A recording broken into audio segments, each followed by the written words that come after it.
Hello, good afternoon. Welcome back to the Downtown Riverfront Park project.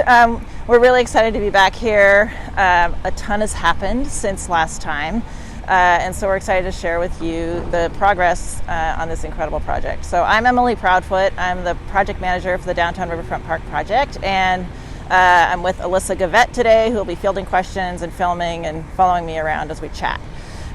So before we get started at all, of course, I always like to talk about personal protective equipment. So on the job site, you always have to have a vest, a brightly colored vest, hard hat, closed-toed shoes, and new and updated as of a couple of weeks ago on this project site, we have the face mask. So since Kate Brown mandated that if you couldn't stay apart from each other 6 feet in outdoor environments, we have asked the contractor to work with their employees to be mask wearing when they're working in close proximity to each other, which happens all the time because we're doing a lot of concrete forming and a lot of really complicated technical construction work, which is super awesome, and we want to keep everybody safe. So that's an update. I think you can hear me pretty well, and I'll probably, often adjust my face mask a little bit, or like my glasses might fog. So just fair warning. Okay, so today I've brought along Alyssa has generously brought me a map of the site, and we're going to start about right here. I think we're about right here. So we're kind of in the middle of the future plaza, maybe a little bit toward this restaurant site, actually. And what we'll do is we'll head out to the 5th Street Overlook because there's been a ton of work there, and then we'll head south and stop at a few places along the way to talk about what's happening in other areas of the site. So hopefully that's a quick overview of our tour. The first place I actually want to start is briefly talk about some of the preparatory work that we've done for this project. So Alyssa and I are standing on this concrete platform, and what we had the contractor do here was pour, and it's a little bit hard to tell now, but we had them pour 4 different colors of concrete. We had them put 4 different grades of finish or etching on each of those, and then also treat it with a sealer. And so we could just see like different textures, different colors, what it means to seal or not seal. And ultimately, this colored concrete is actually going to be in contrast and in highlighted areas to plain colored concrete. And so while some of us initially, just without really comparing to plain concrete, kind of liked the one over here, we actually ended up picking the one, straight ahead of me here because it was more in contrast with just plain concrete. Right now, the contractors are storing a bunch of forms on here, which is also perfectly reasonable. But it was a pretty fun exercise for us all to talk about what this might look like in the future. In addition to these colored concrete samples, the contractor also had to pour some sample walls. And so there's 2 walls here that we're looking at. One of them is the seat wall, which will curve across the site. And the other one is a sample of the walls that hold up the overlooks. So the one on the right, let's see, it's on my right, maybe your left, is the plain colored one. It has a couple different finishes on it, some different tooling edges, etc. This one here is the seat wall. It's 24 inches across at the top, and the front of it is angled. And so, Alyssa, if you come around, I'm just gonna, manhandle this plywood. But you can see this angled front, and the concrete walk will meet this wall here, and so it will stay flat across the site even if the concrete walk moves up and down it in elevation. So it's super interesting. They had to saw cut it. We'll put in sample skate blocks. We'll put in a light that's supposed to be there. There's some drainage sampling down there, and so it's just great to see the color and the finish on this wall and to think about changes we might make or improvements when we go into the field. So these are some great samples. And it's fun to share them just to see how we start to develop this project, because we can put a lot of things on paper, but then through the construction process, the contractor's submitting shop drawings, for approval, like final detailing. They're submitting like a ton of different questions they have around constructability.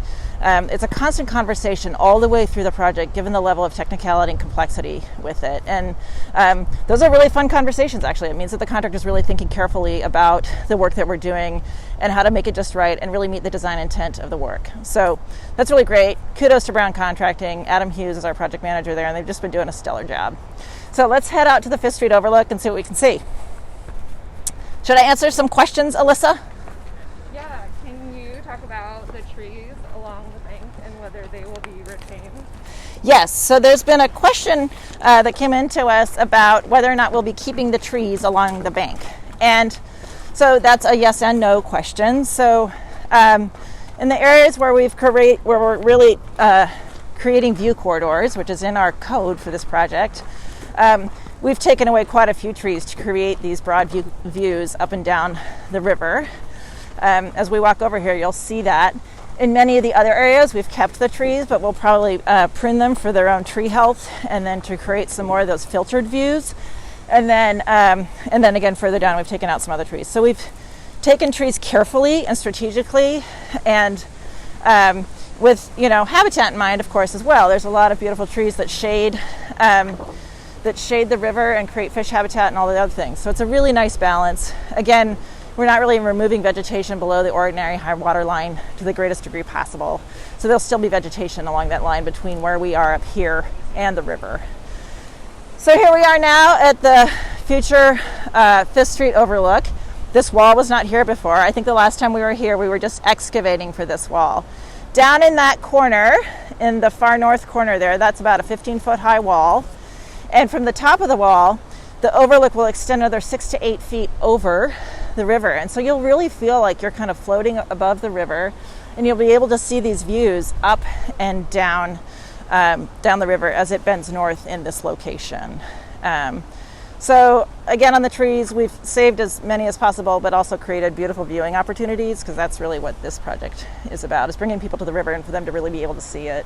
I think another benefit of these views is like the bird life that we can see out here is phenomenal. We see like so many birds flying over the river, tiny birds in the shrubbery or the native habitat down below. And then we also see there's been incredible hawk activity out here throughout the project. I think last time we had a cameo by some baby geese, which was pretty solid. I don't have that today. But our project inspector, Spencer Crawford, actually did send some photos of a hawk landing within feet of him the other day. And I don't know what he came down to eat, but it was pretty impressive.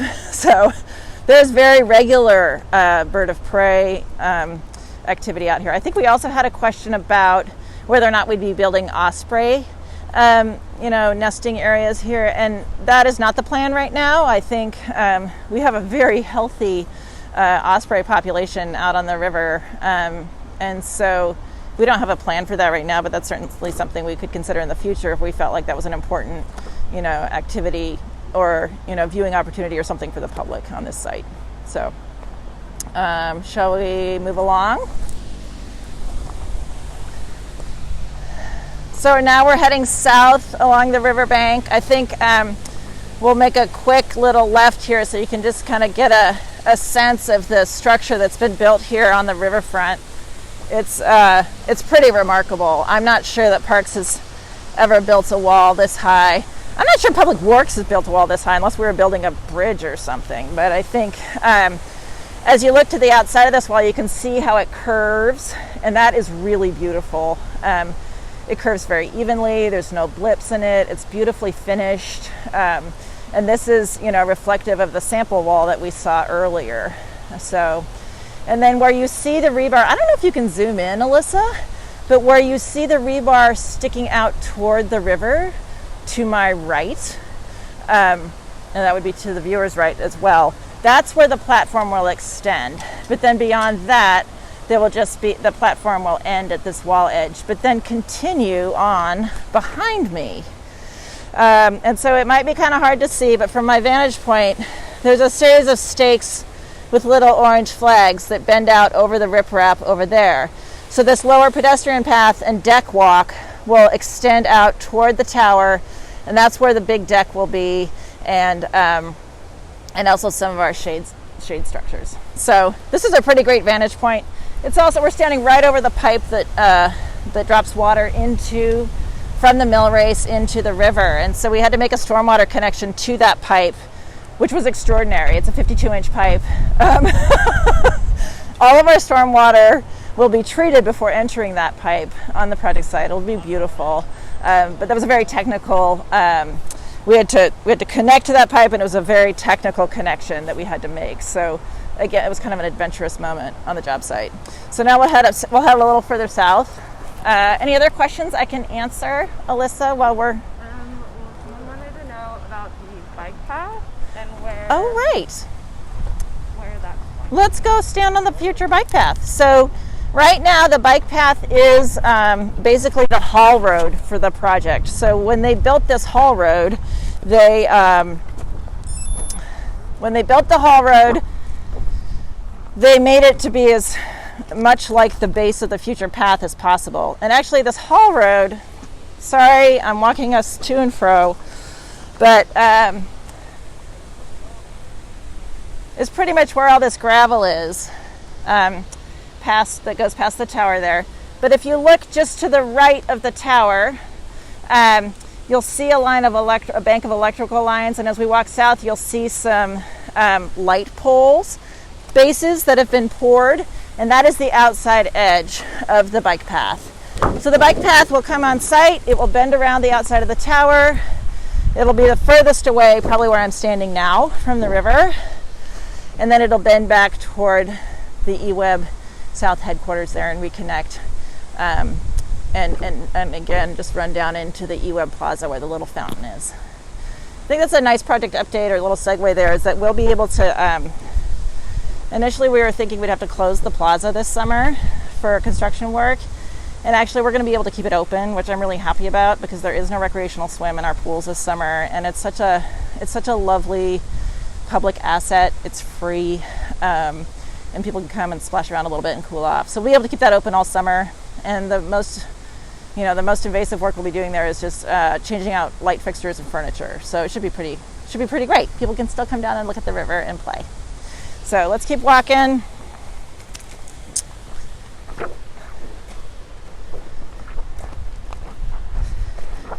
So yeah, now we're basically walking along the future bike path, which is pretty cool.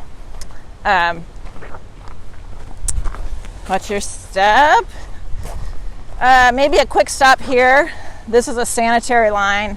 So there is a new sanitary main that is coming through the park. It will serve the future development. And so this was a pretty big kind of piece of utility work as well. And so then it bends across, basically at this point, and I'm dropping my maps. But anyway, it will cut across the plaza pretty much at this point and go like this and then connect into Ferry Street. So that, there's a lot of underground things that you won't see, but are pretty fundamental to making the park operational. Exhibit A, future electrical panel. Alyssa, you want to step up here and just kind of... So these are the things that we never see. We probably have I think we have 20 circuits on this project. We have a lot of park lighting and then other things that need electricity throughout this site. And so this is a giant electrical bank of conduit, and through which we'll run a ton of wire, and it will power up the light poles, it'll power up our irrigation systems, it'll power up a lot of the wall lighting that we'll have. It's extraordinary. These are things you never see unless you come on a job site. So I love this. I think it's pretty amazing. From above ground, we'll have a little cabinet, and it'll be painted brown to match all the other furniture and everything else on the job site. So working on that.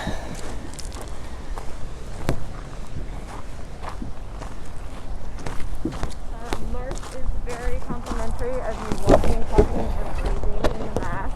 Oh, isn't that nice? Thanks, Mark. We do our best. Briefly, this is actually, we don't have power on the site yet. We're almost there, but we have these. We have some cameras that we're going to be using to take photos over the course of the project, and also be able to see the site if you it's kind of a COVID thing. So if you can't come on the job site, or you're really far away or whatever, you'll be able to see some aspects of the project if you're a consultant on the team. So yeah, they're great. They're not powered up yet, but hopefully we'll get some good potentially time-lapse photography out of it as well. So let's see here. Oh, let's go over here.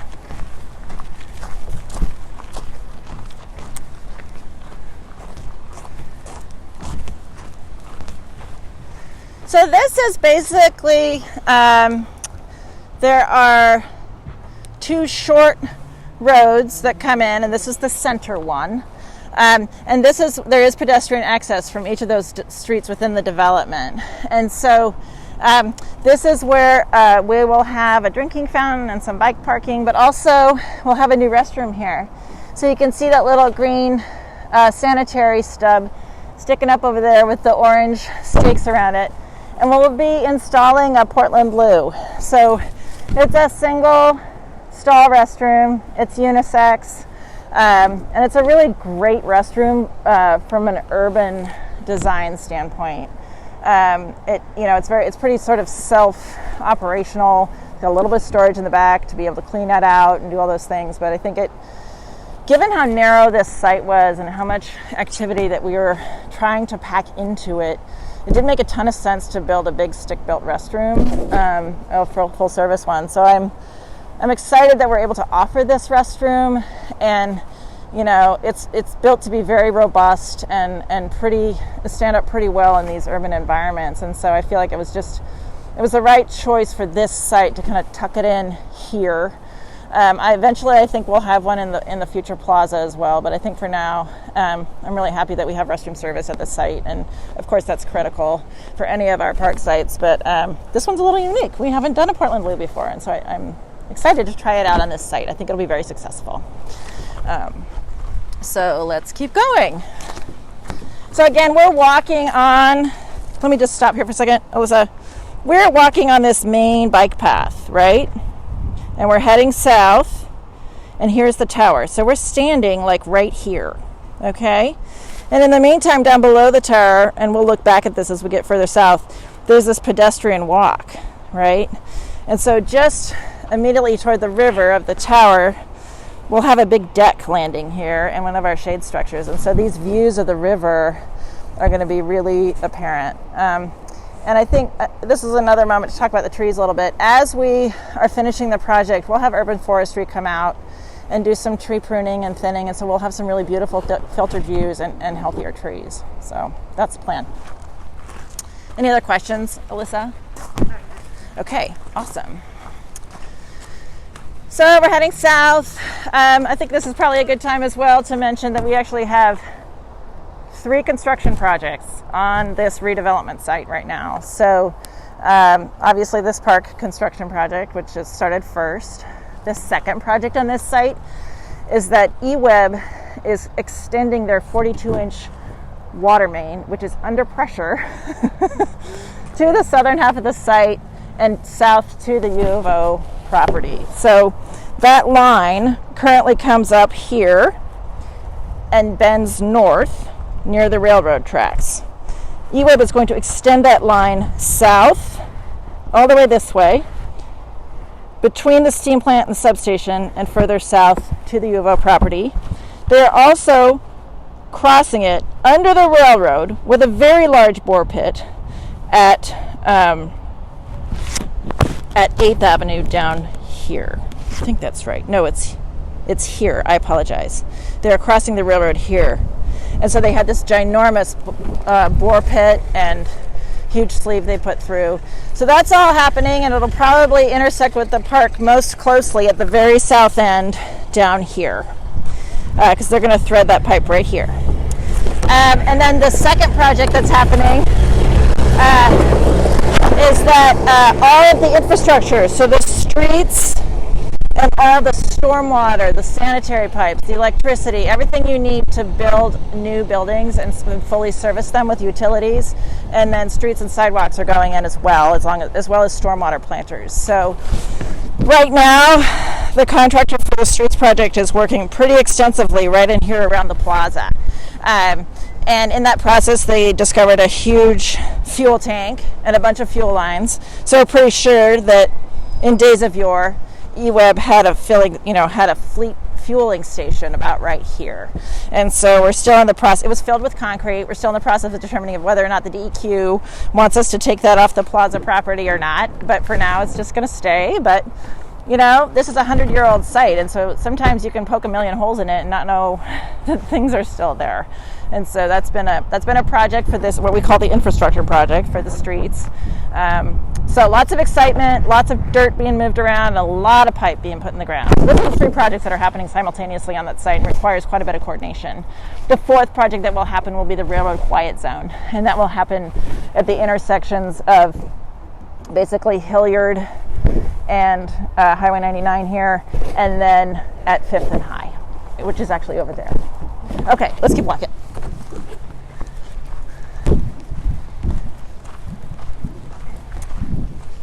This pile of dirt here is mostly, again, it's from the infrastructure site, and at the end of the construction season last year, we covered the site in like some basic mulch and seeded it. So this is mostly like organics that have come off the top since they started digging. Also, all the soil has to stay on site. It's not clean fill. We can move it around on the site, but because it had a lot of gas and oil contamination, sort of light duty, we can move it around the site. It's not hazardous to humans, but we can't move it off the site as clean fill. So there's lots of piles of dirt everywhere because we're preserving dirt to fill in other places as we move along in the project.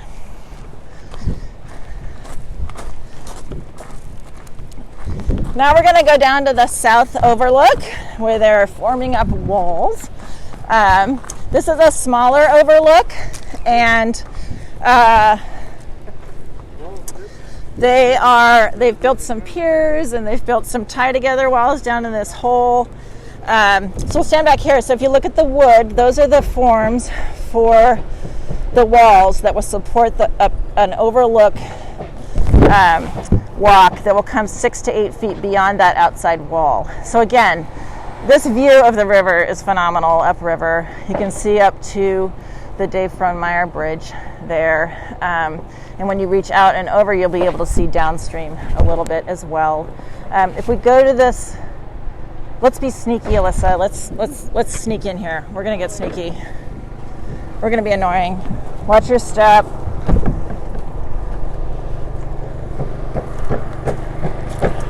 Lots of ties and stuff here. Little generator. Doo, doo, doo.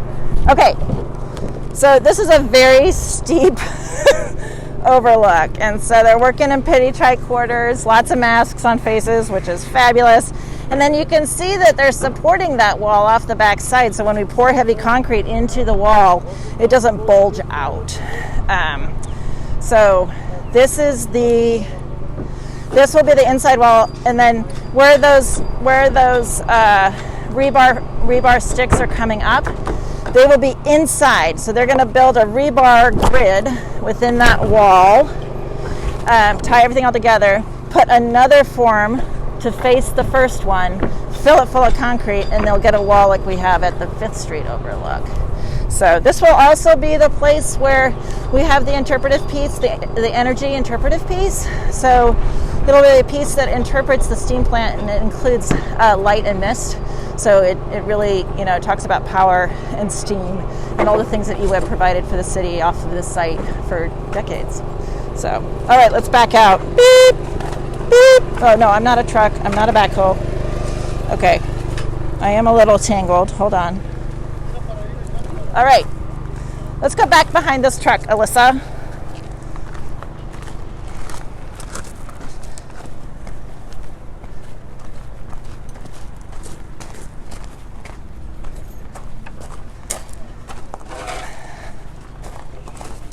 So lots of scraps here, work for all the forming. Excuse us, thank you. And also the continuing of our raceways for power down here. Now as we move into this part of the site, we're starting to discover a lot of utilities or banks of utilities that we didn't know about before. And most of them are serving the steam plant. So if we go over here, this is the original steam plant intake. So the water would get pumped out of the river, come into the steam plant, and go into the boilers to create steam. The boilers were heated by a variety of fuel sources, but that water would be heated, creating steam that would heat downtown. So when we walk over here, we're supposed to put some electrical lines through here, but this is probably a steam pipe that is made out of asbestos. And so the idea of drilling or coring through that isn't very good. We've done a lot of asbestos abatement throughout the site with steam lines. It's asbestos pipe it's called transite line, and it was pretty commonly used back, in the 50s and 60s. Asbestos is an airborne hazard, so when you take our best practice is just to leave it in the ground if it's not in the way. But if you do have to take it out, it involves like tents and vacuum cleaners and hazmat suits and all this kind of stuff, and so we're really looking to kind of avoid that situation. So we're working on figuring out how to route ourselves around that and still provide services we need for this area of the site. And then from here south, this is where the bike path will extend all the way down to the U of O property. And this has probably been, like, from a land use perspective, the most complicated portion of the project. eWeb still owns quite a bit of this property, so we've had to get an easement for the path. They have a contaminated site down at the end there that they remediated last summer. And then there's a stormwater facility that, the bike path is kind of in the way of, so we have to negotiate through that. There are many, and then also the 42-inch water line is going to go down right next to the path over there. So there's a ton of coordination between these projects, as well as the preservation of that formerly contaminated site, because it has to keep a cap on it. You can't leave any open dirt on that site because no water can infiltrate through there because it's contaminated and could go into the river. So late in the game, we found out that the old bike path is actually the cap, so we have to replace the cap, et cetera, et cetera. So there's a lot of regulatory pieces to this section. We've been working really hard on it, and I think we're almost there, but it'll probably be the last piece that we do in this area. In the meantime, we did do some replanting on the bank just south of this intake structure. So, we have some new native plants down there, and there was also quite a bit of native planting that happened below this old contaminated site because also to protect the soils in the river there. And then last but not least, we'll have the steam plant, which will eventually be redeveloped. It's been really kind of taking a beating from vandals lately. It's kind of rough. But we anticipate that we will bring the fence protecting the steam plant forward toward the back of the bike path, and that will be a consistent fence until the steam plant redevelops. The future vision for the redevelopment of the steam plant, at least from an outdoor perspective, is that there would be an outdoor seating patio here that, right next to the bike path, and that you could cross the bike path then and go on to this overlook that once was a steam plant intake, but would be remodeled for outdoor eating and seating. So lots to come in the future. I think the last thing I'll mention is that we anticipate that that these power lines will be coming down as eWeb is looking to, all of these lines go to the substation here, which then powers all of downtown. So those lines come from across in Alton Baker Park, and we're hoping to actually remove these lines from the front of the steam plant and serve the substation from Alton Baker Park near the shelters. And the bonus for Alton Baker Park in that case is that we're moving all that power infrastructure away from the canoe canal, which we actually hope to renovate into a much more of a natural flowing water amenity that feeds the river in the future. So there's a huge win-win there for both Alton Baker Park, for this site, and for eWeb from a long-term maintenance standpoint. Is it's super hard for them to maintain those lines next to the canoe canal because of all the bird activity and a whole bunch of other reasons. So this is a big win. This sort of thinking about how to service the substation down here and pull a lot of this overhead infrastructure out has been a huge kind of planning win-win for developers, steam plant partners, parks, and many more. So that's pretty exciting. So now we are here. We're standing right here. And the south end of our project is, all the way down here. So we will continue to work on this bike path. But this is largely the area that we're having have to do quite a bit of work from a land use and permitting perspective. So that's, it looks simple, but there are many conditions underlying these old sites. And this is not unusual for a riverfront project. A lot of projects across the nation, had industrial uses right on their riverfronts. And so they've had to work really hard to work through a lot of environmental and permitting and land use and, all kinds of other issues, especially, protecting the river issues. So, do we have any other questions? We don't. Okay, well, You're good at explaining things. oh, well, that's super great. Did we have any other questions from that earlier list? I think there was something about site tours. Yeah, site tours. Yeah, and I think, I don't know if you got a sense of how busy it is out here, but I don't think we're going to be giving any public site tours for this project until it's more or less complete. There's just way too much equipment, way too much activity, way too many materials. It just, kind of the safety aspect of walking folks through a site and general awareness is more complicated and a little bit, it just doesn't feel that safe to us, but we are super excited. Probably by the end of the calendar year, we may be able to start, we'll have, another Facebook Live when the project's almost done and be thinking about how and when we can open different parts of the park. So that's it. Yeah. Awesome. Thanks you all for coming out today and joining me again. We'll be back in a month. I think you'll see a lot more that's happened since then. And it's always fun to be here. So don't miss the next one. See you guys.